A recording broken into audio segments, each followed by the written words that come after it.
just, pivoting within the game, making a slight adjustment. Wanted to take A off as being the initial line of defense, and hopefully, Rui could turn him, make him go east-west a little bit more. And once he went up to shoot, he shoots 70% on those floaters, those little short-range chip shots and floaters and hooks and little one-leg fadeaways. He shoots them at an amazing rate, scores them, I should say. So just the idea was just to get A behind him a little bit and have A as that big, long arm just ready to contest over the top of Rui. And so it was good for us in some segments. And, we were able to, after a tough first half, giving up 72 points, claw our way back into it. I think the closest we got was within 3. But, hats off to them. They came out, they defended their home floor. A lot of long rebounds. We gave them weight.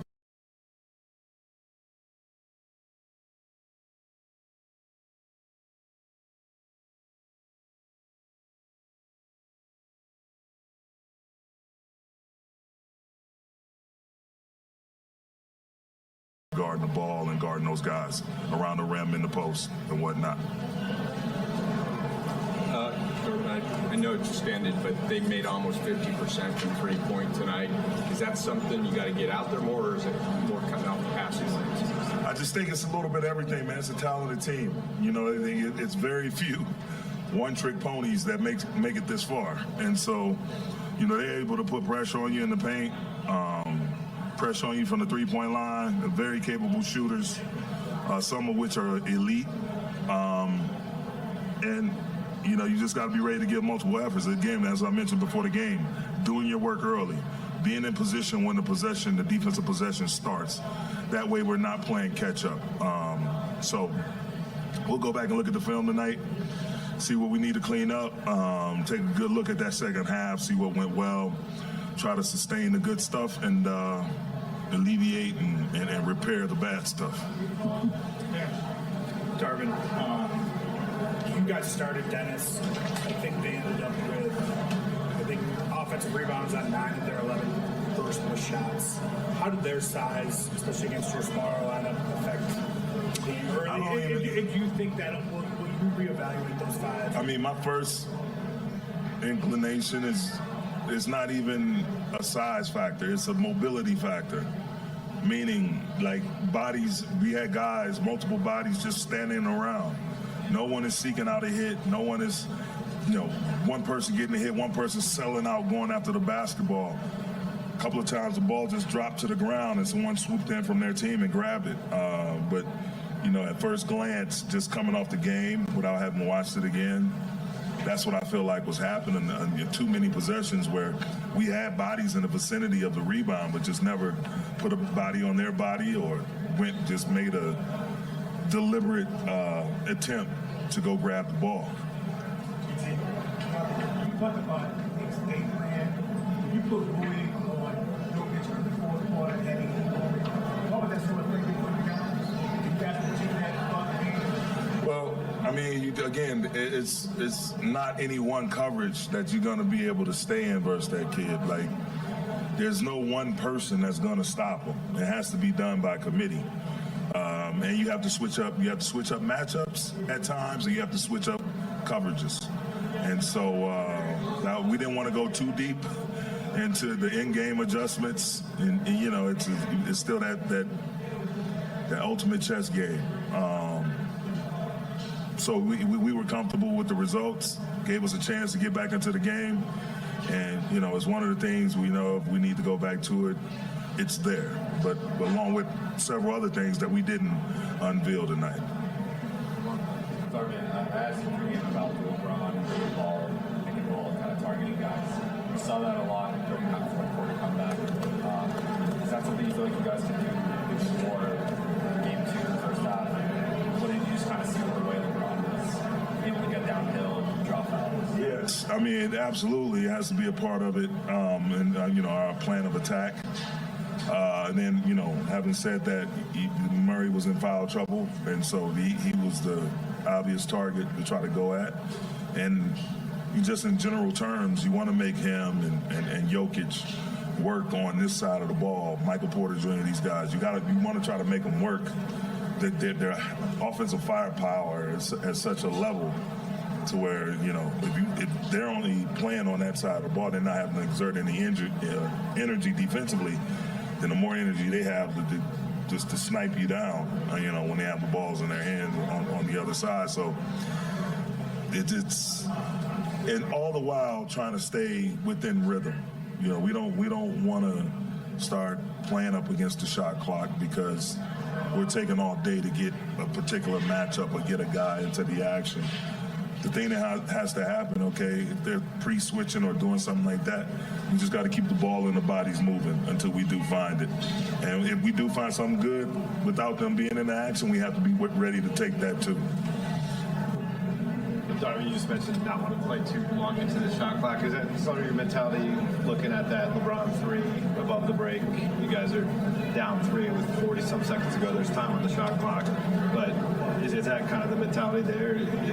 Took a shot that he's made I don't know how many times. We're talking about the all-time lead scorer in NBA history. I have confidence in him. It always can be argued, is this the right shot to take now or is it? But if he hits it, we're not having this discussion. So I want all my players to be confident, and he is definitely confident at the top of that list, and I trust this field. It's been times we wanted him to take certain shots, he won't take them, and we find something better on the backside or underneath if they're trying to force him a certain direction or double team him late or whatever. So he definitely has my trust in all of those regards.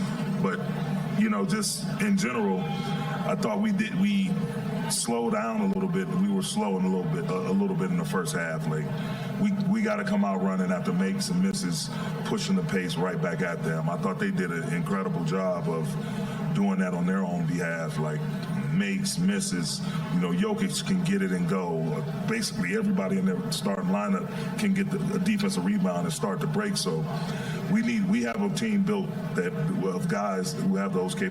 All right, let's get some reaction. Bring in HQ NBA analyst James Herbert. And James, I mentioned the fact that the Lakers were down by as many as 21, but the Nuggets hold them off in the end. Your impressions of Nikola Jokic's performance in Game 1?